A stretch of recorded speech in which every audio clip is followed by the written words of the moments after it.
Okay. So for our next lecture, it will be about the fetus and the placenta. Okay. So the development of human fetus, we actually have what you call the fetal period, which is the period between third weeks to birth. So the features of a fetus are actually measured with the use of the crown rump length or the sitting height of a fetus, and then the crown heel length or the standing height of a fetus. So the length of pregnancy is around 280 days or 40 weeks after the onset of the last normal menstruation period and 38 weeks after fertilization. So in here you will see the growth in length and weight during the fetal period. So for the age 9 to 12 weeks, you have the CRL or the crown rump length of about 5 to 8 centimeters, and then the weight is around 10 to 45 grams and so on. Okay, so you just base, of course, um, the age of the fetus to its to what should be the expected crown rump length of a certain developing fetus. Okay? So usually naman kasi yung crown heel length in a standing position or in a standing height is really not visible or viable kapag ka-pregnant ang isang woman kasi nga 'di ba naka-crunch or naka-bend ang fetus. Okay? So usually ginagamit na lang tong crown heel length kapag ka pinapanganak na yung mga baby. Okay? But basically, crown rump length can be used, may it be in the development of the chick embryo, ginagamit din natin yan, and pwede rin siya sa human fetus. Okay? So for the development of the human fetus, this is actually a figure that shows you a 9-week fetus. So you should note that there's a large size of the head compared to the rest of the body. And then the yolk sac and long vitelline duct are visible in the chorionic cavity. So this is the chorion. You have the chorion levae here, and then the yolk sac, and then the yolk stalk. So one side of the chorion has many villi or the chorion frondosum, while the other side is almost smooth, which is the chorion levae. Okay, so this is just a 9-week fetus. So for the development, here for the third month, it looks like this. Malaki talaga yung ulo. Okay? And then kapag ka fifth month, konti-konti nagiging ano na, bumabalik na siya sa normal size. And then eventually at birth, ayan, kumbaga nagkakaroon na ng proportion, tamang proportion yung katawan ng isang fetus. Okay, so the size of the head in relation to the rest of the body at various stages of development. So initially malaki talaga ang ulo. Okay? So the development of the human fetus in 8 weeks. So for 8 weeks, at the end of the embryonic period, what characteristics should you see? Okay, so the head is nearly as large as the body and all major brain regions are already present. So the liver is disproportionately large and begins to form blood vessels or blood cells. And then the limbs are also present. So coming from the limb bud, of course after organogenesis, konti-konti lumalabas na yung um, nagkakaroon na ng distinction yung fingers, okay, from web, 'di ba? Coming from a web form, magkakaroon na siya ng distinct na fingers, okay? And then it goes as well with the toes, okay? And then the bone formation already begins. The heart has been pumping blood since the 4th week. So all body systems present in the least rudimentary form, and approximate CRL is around 30 millimeters or 3 cm or 1.2 inches and weighs 1 gram or 0.03 ounces. And then for 9 to 12 weeks, and so the head is still dominant but body elongating, the brain continues to enlarge. So there's already the facial features present.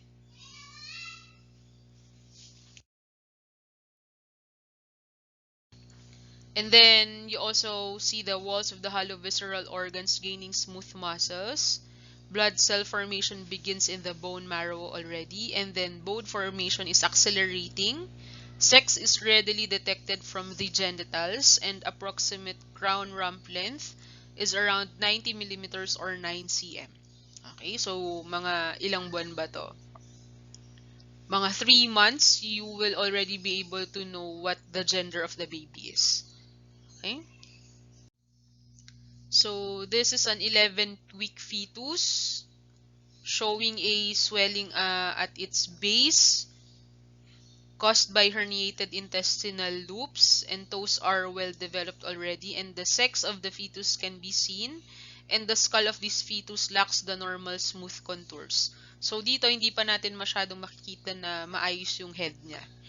Okay, but then ito makikita mo na meron na siyang gender. Ito, for this instance, this is already considered a male fetus. And then for 12 weeks, note that extremely thin skin underlying the blood vessels, meron dyan. And then the face has all the human characteristics, but the ears are still primitive or still small, and movements begin at this time but are usually not felt by the mother. Okay? So for 13 to 16 weeks, so general sensory organs are already present. The eyes and ears assume characteristic position and shape. Blinking of eyes and sucking motions of the lips already occur. Okay? So the face looks human and body begin to outgrow the head. Kidneys attain typical structure. Most bones are distinct and joint cavities are apparent. And approximate CRL is around 140 millimeters or 14 cm. So for 17 to 20 weeks, you have the vernix caseosa, or the fatty secretions of the sebaceous glands that covers the body. Silk-like hair or lanugo covers the skin. Ito yung kapag di ba pinanganak yung baby, meron silang mga hairs, body hairs. That's what you call your lanugo. Okay, and then the vernix caseosa, para siyang covering, okay, of fatty secretions sa baby. And then fetal position, body is flexed anteriorly and assumed because of the space restrictions. The limbs achieve near final proportions. Quickening occurs, or the mother feels spontaneous muscular activity of the fetus, and the CRL is around 190 millimeters or 19 cm. Okay, so if you have watched, I think Jessica Soho last Sunday about the vernix caseosa, so meron kasi dong isang segment wherein they discussed about um, twins na hindi sila nabulok nung nilibing sila kasi they died at an early age. Nung pagkapanganak pa lang nila, namatay na sila. So, nilibing sila nung parents nila, twins sila, pero nung hinukay ulit yung body nila, hindi sila naagnas or hindi sila na-decompose. Okay, so one explanation there of the doctor is that there is a presence of the vernix caseosa. Lalo na kung hindi daw na-embalm yung babies or wala naman silang direct na naging um, naging exposure sa mga embalming na mga solutions, yung vernix caseosa na yon, nakatulong siya para ma-preserve yung body ng mga babies na yon. Okay? So, more likely din kasi, 'di ba, kapag ka babies, usually lahat ng cells ay bago. Okay, hindi sila madaling masira. And then of course, the preservation purpose or the preserving powers of this vernix caseosa was actually the one being related to as the reason why this buried babies didn't decompose. Okay? So napaka ano din nung covering or yung learning na yon. Okay? So that's one um discovery or possibility of parang yung mga babies na nililibing without embalming na hindi sila naaagnas. Okay? So, this is also an image of an 18-old week fetus. So the skin of the fetus is thin because of the lack of subcutaneous fat. And then note that the placenta with its cotyledons and the amnion. Okay? So ayan yung maternal placenta. Okay? And then this is the baby connected with the umbilical cord. So this table shows you the developmental horizons during fetal life. So taste buds appear at age of 7 weeks.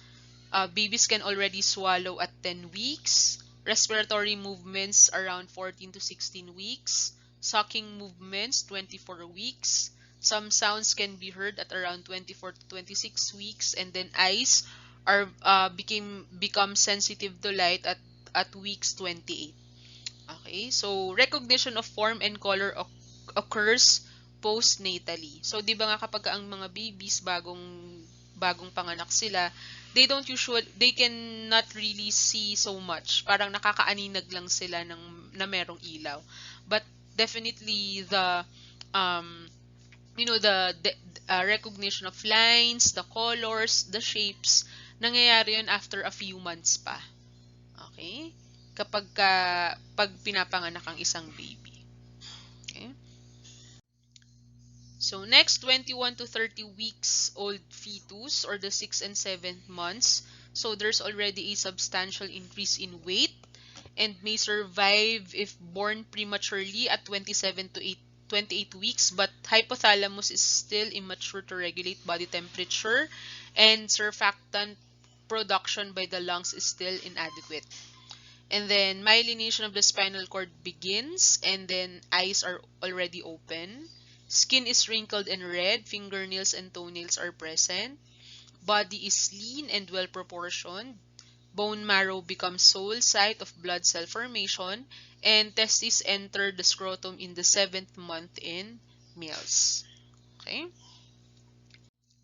And then 30 to 40 weeks, so terms 8 to 9 months. So approximate CRL would be 280 millimeters or 28 centimeters. The skin is whitish pink, wherein there's a fat laid down in the subcutaneous tissue. And the CRL is around 350 to 400 millimeters. And it can weigh up to 2.7 to 4.1 kilograms or 6 to 10 pounds. So, fetal membranes and the placenta. So, for the fetal membranes and placenta, so this is actually because of the changes that happens in the trophoblast. So, with great number of secondary and tertiary villi anchored in your chorionic plate, attached peripherally to the maternal decidua by the way of the cytotrophoblast shell, and more villi development in the embryonic pole and less in the ab-embryonic pole, penetrating the lacunar and intervillous spaces. Okay? So this figure here shows you the beginning of the 2nd month of development at the embryonic pole. Villi are numerous and well-formed, and at the embryonic pole, they are few in number and poorly developed. So some of the parts again of the trophoblast is actually more or does have more villi. Okay, itong mga villi nito sila yung mga eventually magiging um, part ng mga blood vessels. Okay, so in here you have the decidua capsularis, which is the part wherein medyo poorly developed sila. Okay, but then again, there's also a part of the trophoblast wherein mas massive yung growth nila because of the secondary and tertiary villi, and then of course the arteries and the presence of venous are there. Okay, so this is the chorionic plate, and then this is the chorionic cavity or the extraembryonic cavity, and then this is the fetus. Okay. So this is the structure of the villi at various stages of development. So A, this is during the 4th week, the extraembryonic mesoderm penetrates the stem villi in the direction of the decidual plate. So this is the extraembryonic mesoderm. You have their decidua. the intervillous spaces, the blood vessels, and then the cytotrophoblasts. So this is the chorionic plate. So ito yung part na less developed, and then ito yung more developed. And then eventually letter B, this is during the 4th month wherein many villi of the wall of the capillaries is in direct contact with the syncytium. And then C and D are enlargement of the villus as shown in the A and B respectively. So, ayan. Barrier formed, you have number 1 syncytium, the trophoblast, connective tissues, and the endothelium. And then, kapag ka dito na, sa kabila, pag mas developed na siya, syncytium and endothelium na lang yung nakikita dun sa barrier. So, for the structure of the placenta, chorion associated with villi has 2 types. Okay, so the first one is the chorion frondosum, which is a bushy chorion associated with the decidua basalis at the embryonic region. And then the other one is the chorion levae, yung pinakita ko sa inyo kanina, which is a smooth chorion associated with the decidua capsularis at the abeembryonic region. So later fusion of the amnion, chorion levae, and decidua parietalis forms the uterine wall. Okay, so if this is the chorion levae, ayan, yung nasa loob niya, yung less developed, andun naman yung chorion frondosum na mas develop siya. And then this is the decidua basalis. This is the decidua parietalis. And then you have also the decidua capsularis. Okay? So, ito yung dumidikit sa uterine wall. Kung saan nyo makikita yung frondosum. Okay? So, eventually, there will be already a fusion of the parietalis, the chorion levae, and the amnion. And then this is already the placenta. Okay? So this is an image of the 6-week embryo showing the amniotic sac and the chorionic cavity, which have been opened to expose the embryo, showing the bushy appearance of the trophoblast at the embryonic pole, in contrast to small villi at the abeembryonic pole, and the connecting stalk and the yolk sac with its extremely long duct. So, ayan yung chorion levae. You have here your amnion. This is the yolk stalk, and then the yolk sac. This is the umbilical cord, and then the bushy chorion. Okay. So, for the growth of placenta, again, we have the decidual septa. So, this one, the decidual septa, is the core of the maternal tissue covered by the surface layer of syncytial cells formed during 4th to 5th month. And then, cotyledons is a number of compartments of the maternal tissue that does not reach the chorionic plate, and they are formed by the decidual septa. Okay, so this is the decidual plate. You have the endometrial veins, spiral arteries, and then the decidual septum. Okay. So this is the chorionic vessels, the umbilical vessels, okay, and then the amnion. So the cotyledons are partially separated by the decidual maternal septa.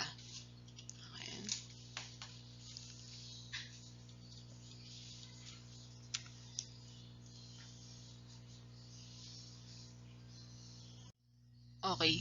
So for the full-term placenta, it actually looks like this. So the shape is discoid, which has a diameter of 15 to 25 centimeters and 3 centimeters thick.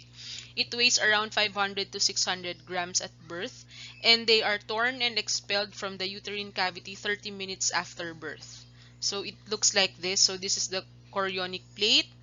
You also have the amnion, and then the umbilical cord, and then the vessels. So these are the different cotyledons, and then the decidua basalis is also being removed. Okay? So para din siyang yung mga tinatawag na cotyledons, para din siyang parang ang itsura niya is yung nagdi-divide din na cell. Okay? Para siyang mga compartments. Okay?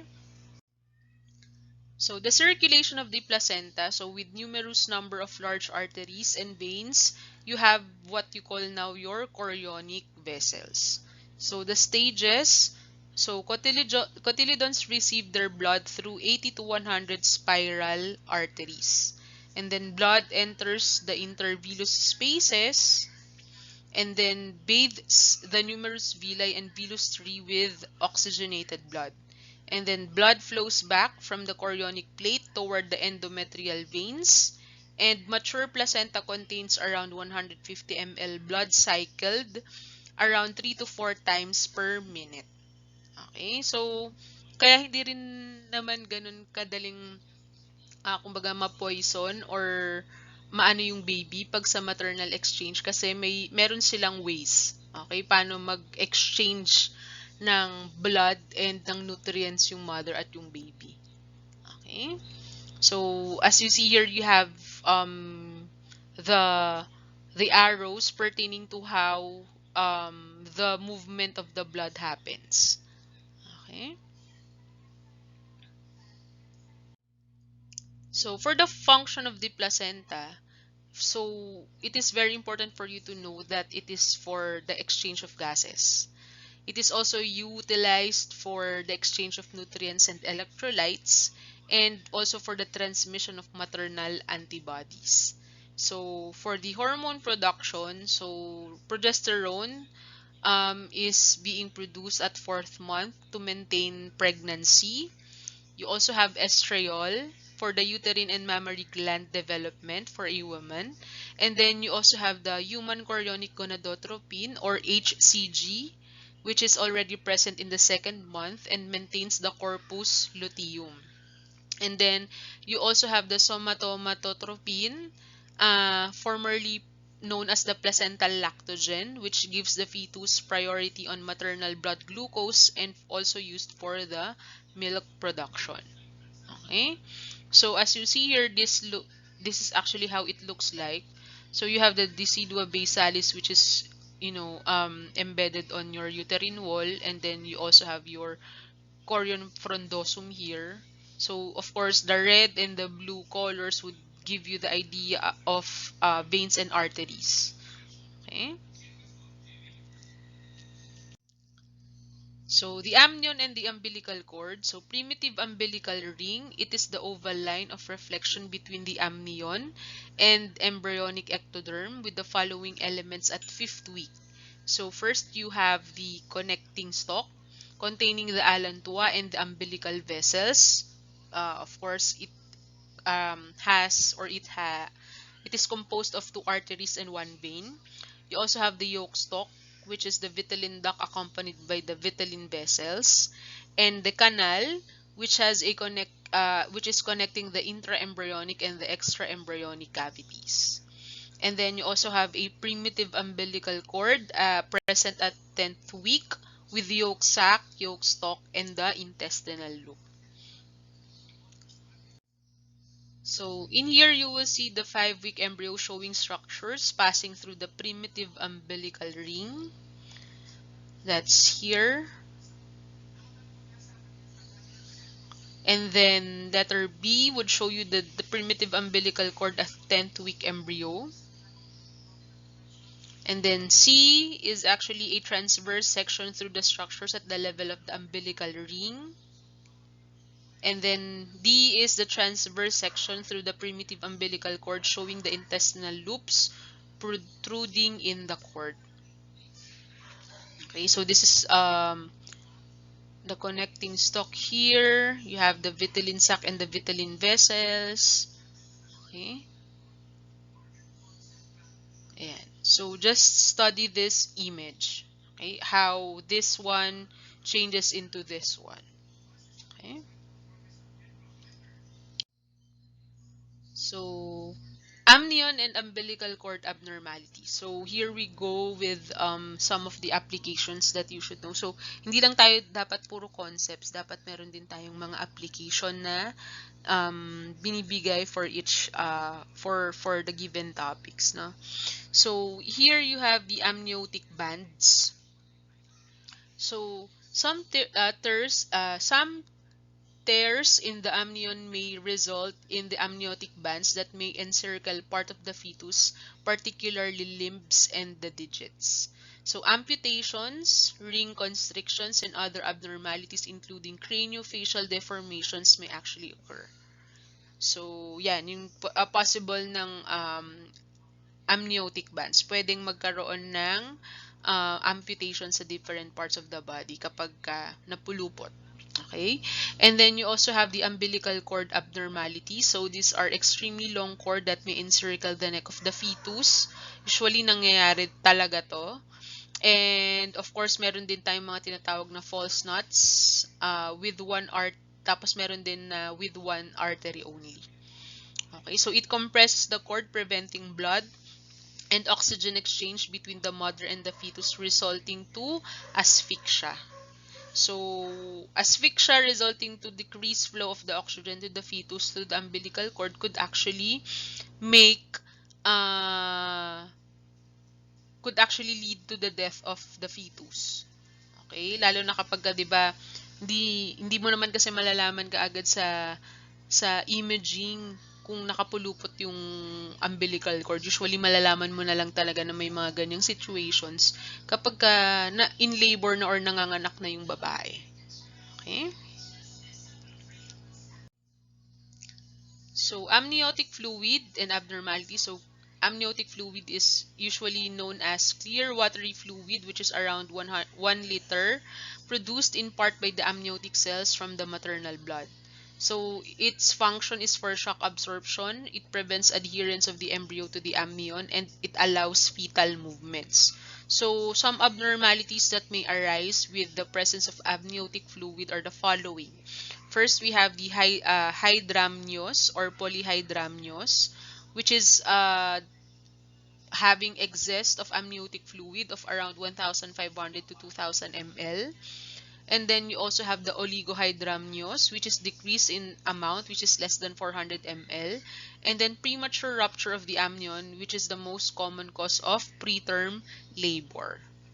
Okay, ito yung minsan nagkakaroon ng dry birth, 'di ba? Pero syempre nga hindi po pwedeng mawalan ng amniotic fluid kapag nagle-labor ka na. Kasi ang mangyayari niyan kapag wala ng fluid, of course, yung balot ng baby, pwedeng maka-interfere 'yon dun sa kanyang sa kanyang breathing, no?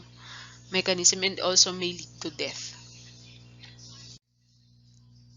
So, fetal membranes in twins. So, the arrangement of fetal membranes in twins varies considerably depending on the type of twins and on the time of separation of the monozygotic twins.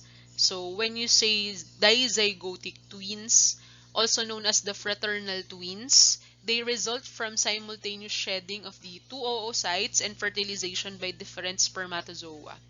And then since the two zygotes have totally different genetic constitutions, the twins have no more resemblance than any other brothers or sisters, and they may or may not be of different sex. Okay, ito yung hindi halos magkahawig ng mga twins. Okay? And then for identical twins or the monozygotic twins, they actually develop from a single fertilized ovum. They result from splitting of the zygote at various stages of development. And the earliest separation is believed to occur at two-cell stage, in which case two separate zygotes develop. And then the blastocyst implant separately, and each embryo has its own placenta and chorionic sac. Okay? So, this figure shows the development of dizygotic twins. Normally, each embryo has its own amnion, chorion, and placenta. So, in here, this one. Pagka dizygotic, ganyan yung itsura nila. But sometimes the placentas are fused. So, each embryo usually receives the appropriate amount of blood, but on occasion, large anastomosis shunt more blood to one of the partners than the other. Kaya nga minsan, 'di ba, meron mga cases wherein twins, yung mga twins minsan may isa mas maliit, okay, kumpara sa ibang ka-twins nila. Eh di lalo na kapag triplets yan, quadruplets sila. Okay? So that's how the a separate placenta and a fused placenta looks like for having twins. Okay?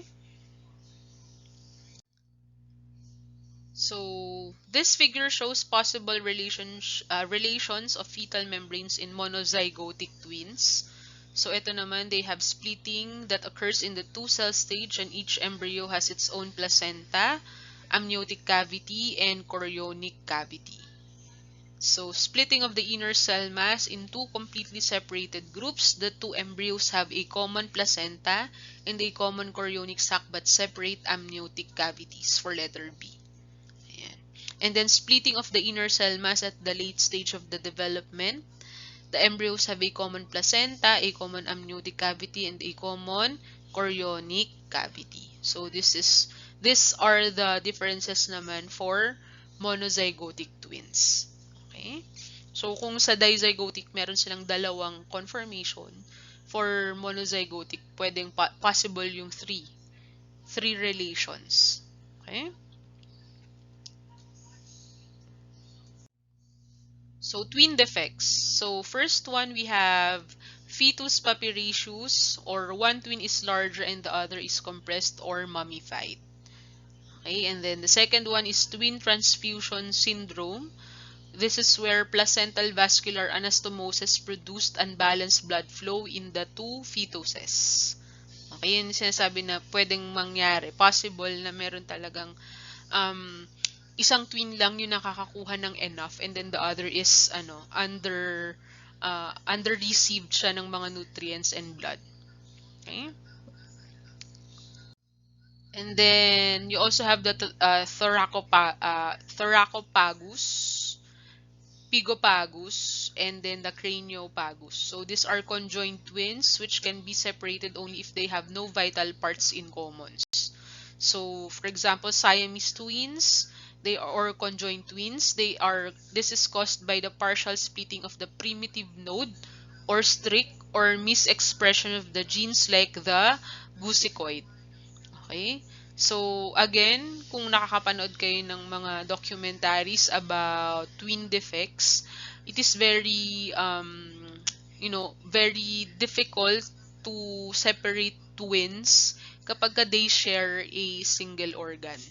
Lalo na if, kunyari, kung craniopagus sila, kung yung brain iisa lang and then they share, paano mo sila paghihiwalayin? Okay, but then again, if this conjoined twins do have, they have or they were able to develop um, their organs independently, so madali na lang silang i-separate from each other. Pero meron talaga na parang yung cases nila ay mga extremes, no? Na talagang ganun na sila forever, hindi na sila pwedeng matanggal. Okay? So, parturition or birth. So, responses to the signals of parturition usually happens during the last 2 to 4 weeks of pregnancy, and this tissue undergoes a transitional phase in preparation for the onset of labor. So, the stages of labor are the following. So, first we have the effacement, or this is the thinning and shortening and dilation of the cervix. This stage ends when the cervix is fully dilated. And then produced by uterine construction that force the amniotic sac against the cervical canal like a wedge, or if the membranes have ruptured, then pressure will be exerted by presenting parts of the fetus, usually the head. And then delivery of the fetus is the second stage. So it is also assisted by by uterine contractions, but most important force is provided by the increased intra-abdominal pressure from the contraction of the abdominal muscles. And then the last one would be the delivery of the placenta in the fetal membrane. So it requires uterine contractions, and it is aided by increasing intra-abdominal pressure as well. Okay? So this is actually how it looks like. We have this is actually an example of a positive feedback loop. Di ba nga, sinasabi ko sa inyo na kapag nanganganak, kailangan ng continuous signals coming from the brain, and then of course your effector organs for a certain, or for a woman to successfully deliver a baby. Okay, so in here you will see how the hypothalamus actually works. for birth. Okay, so if the baby moves deeper into the mother's birth canal, of course, the cervix of the uterus is being stretched. Okay, so nerve impulses are sent to the hypothalamus, and then the hypothalamus sends impulses to the posterior pituitary, where oxytocin is stored. So once the posterior pituitary releases oxytocin to the blood, this oxytocin travels to the uterine muscles, and then the uterus responds to the oxytocin by contracting more vigorously. So at birth, stretching of cervix lessens and positive feedback cycle is broken. Okay, so positive feedback loop ang ginagamit ng birth. Okay, kailangan kasi stimulatories sila, or there should be continuous expulsion of the oxytocin for you to be able to have continuous muscle uterine muscle contraction. Okay? So again, the stages of birth, you have here the dilation. Kailangan yung, 'di ba dapat usually the position of the fetus or the baby should be head first para madali na lang kunin yung the rest of the body. And then the birth, and then the afterbirth, or the detachment of the placenta and it exits the vagina. So it's very important for you to remove this placenta, 'di ba nga kasi it's a major blood vessel that um you know na ini-exchange na with the fetus. So, since wala nang fetus na magkakaroon nung or magre-receive nung mga nutrients na yun or nung blood na yun, of course, it will be a loss already for the mother. So, the more na mag-stay yung placenta sa loob ng uterine wall, so the more din na blood yung ma-expel. Okay? Kaya kailangan tinatanggal siya. Okay? So, that ends my